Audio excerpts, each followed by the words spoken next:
પણ શું પરિસ્થિતિ છે? સાબરકાંઠાના ઈડર આસપાસના ગ્રામ્ય પંથકમાં ભારે વરસાદ બાદ નીચાણવાળા વિસ્તારોમાં જળમગ્ન થઈ ગયા છે। ઈડરની આત્મવલ્લભ હોસ્પિટલના કમ્પાઉન્ડમાં ઘૂંટણસમા પાણી ભરાઈ ગયા છે।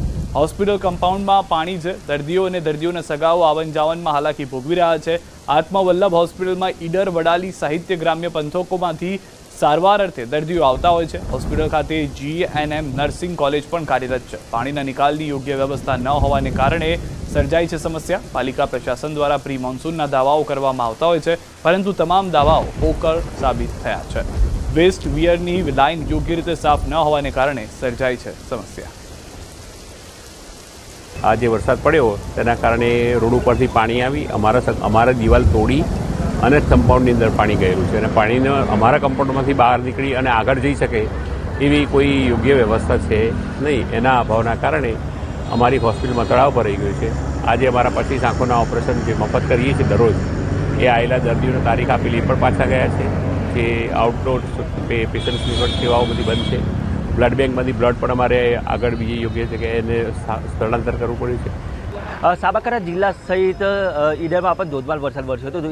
ઈડરમાં 6.5 ઇંચ જેટલો વરસાદ વરસ્યો હતો, તેના કારણે ભારે હાલાકીનો સામનો થઈ રહ્યો છે।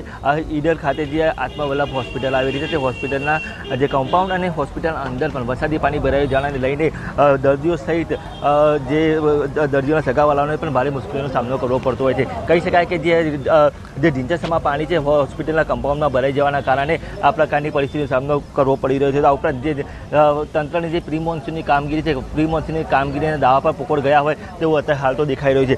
ખાસ કરીને સ્થાનિક આપણી સાથે ઉપસ્થિત છે, કેટલું પાણી ભરાય છે અને આવા જવામાં કેવી તકલીફ પડી રહી છે? કમસે કમ પાણી 3 ફૂટ જેટલું પાણી છે અંદર। અને કેવી તકલીફ પડી રહી છે? ખાસી તકલીફ પડે છે અંદર।